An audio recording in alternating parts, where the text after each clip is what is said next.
रसूल खुदा की 10 आदात मुबारका जदीद साइंस की रोशनी में। नंबर 1, सुबह जल्दी उठना।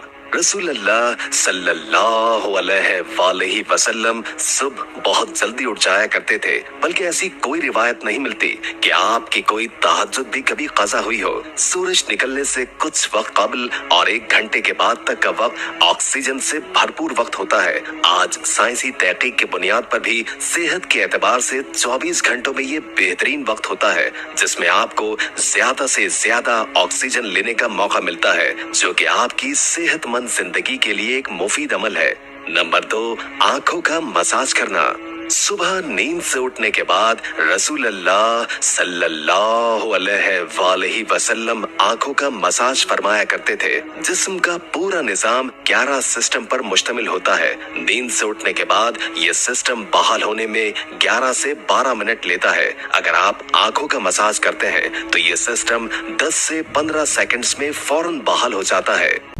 नंबर 3, बिस्तर पर कुछ देर बैठे रहना। रसूल पाक सल्लल्लाहु अलैहि वसल्लम बिस्तर से उठकर कुछ देर बैठे रहते थे और मामूल ये था कि 3 दफा सूरह अखलास पढ़ते थे, जिसको पढ़ने में तकरीबन 1 मिनट सिर्फ होता है। आज मेडिकल साइंस बताती है कि हमारे दिमाग में कैपिलरी है कि जिसके एक हिस्से से दूसरे हिस्से से खून के लिए एक पुल बनता है। इस तरह इस पुल के जरिए ही हमारे दिमाग को खून की सप्लाई बहाल होती है, जहां से हमारे तमाम तराजा यानी पूरे जिस्म का कंट्रोल होना होता है। अगर कोई शख्स सुबह बेदार होने पर अचानक उठकर चल दे कि जब अभी दिमाग में खून की सप्लाई बहाल नहीं हुई, तो उस आदमी को यहाँ ब्रेन हैमरेज हो सकता है या वो दिमाग के कई दूसरे पेचीदा मसाइल का शिकार हो सकता है, जिसमें अचानक जिस्म के कई हिस्सों का मफलूज होना भी शामिल है। जबकि अगर वो सिर्फ 1 मिनट बैठा रहे ताकि उसके दिमाग में खून की सप्लाई बहाल हो सके, तो बहुत से पेचीदा मसाइल से बचा जा सकता है। ये एक बाकायदा साइंस है और इस हदीस के पीछे बहुत से प्रोफेसर और डॉक्टर्स की रिसर्च शामिल है, जिसमें गैर मुस्लिम रिसर्चर ने भी इत्तेफाक किया है कि हमें नबी करीम सल्लल्लाहु अलैहि वसल्लम की सुन्नत के सुबह उठने के बाद कुछ देर बैठे रहना चाहिए। इसका फायदा यह है कि हमारा दिमाग पूरी तरह से एक्टिवेट होकर हमारे जिस्म की भरपूर रहनुमाई के काबिल हो जाता है। ये सुन्नत मुबारका जहाँ बहुत बड़ा अजर व सवाब है, वहाँ सेहत का सबसे बड़ा राज भी है। नंबर 4, कैलूला करना।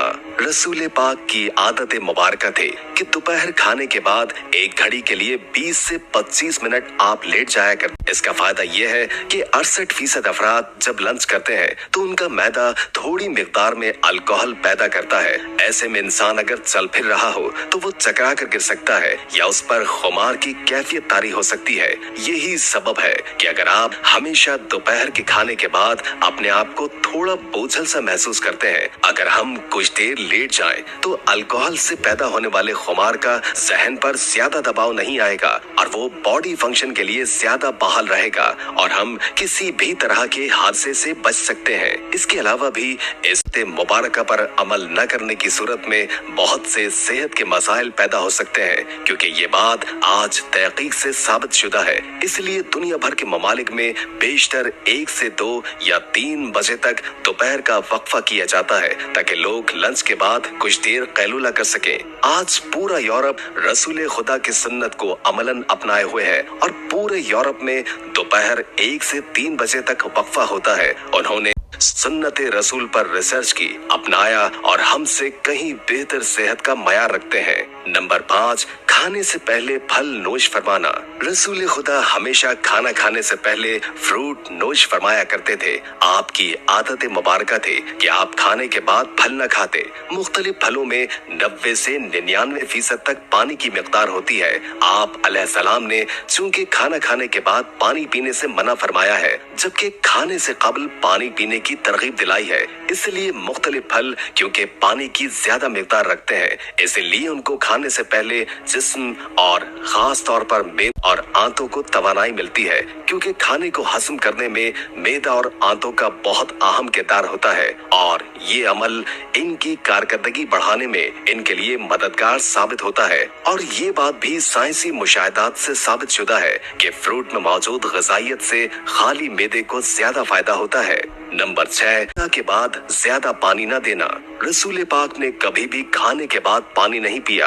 आज इल्म और तहकीक से जो बातें सामने आई है उनसे पता चलता है कि सुन्नत मुबारका पर अमल न करने के इस कदर नुकसानात हैं कि गुमान भी नहीं किया जा सकता। जब हम खाने के बाद पानी पीते हैं तो खाने में जिस कदर फैट्स होते हैं वो खाने से निकलकर मैदे के ऊपर वाले हिस्से में आ जाते हैं। बाकी खाना हाजमे के दूसरे मरहले के लिए छोटी आंत में चला जाता है और इस तरह मैदे में रह जाने वाला फैट और प्रोटीन मैदे के अंदर इंतहाई नुकसानदेह गैस पैदा करते हैं और इस तरह मैदे में रह जाने वाला फैट और प्रोटीन मैदे के अंदर इंतहाई नुकसानदेह गैस पैदा करते हैं। जबकि इनको खाने के साथ मिक्स होकर निज़ाम इन्हिज़ाम के अगले मरहले में जाना होता है। हमने पानी पी लिया या फ्रूट खा लिया तो हमारी सेहत की बर्बादी के लिए मैदे में ही रह गए।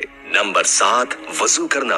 हम दिन में 5 फर्ज नमाजों के लिए कम से कम 5 मरतबा वजू करते हैं क्योंकि वजू के बगैर नमाज नहीं होती और मुंह, नाक, हाथ, बाजू, सर और पाँव धोए बगैर वजू नहीं होता।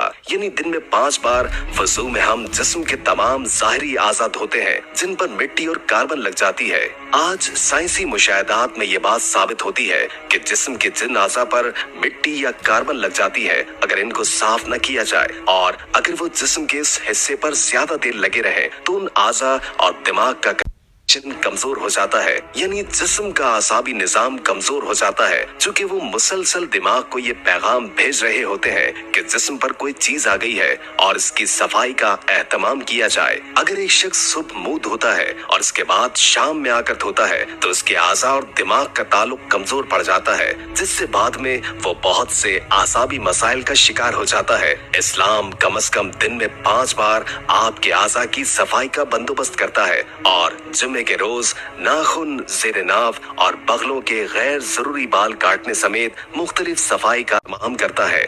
नंबर 8 जल्दी सो जाना।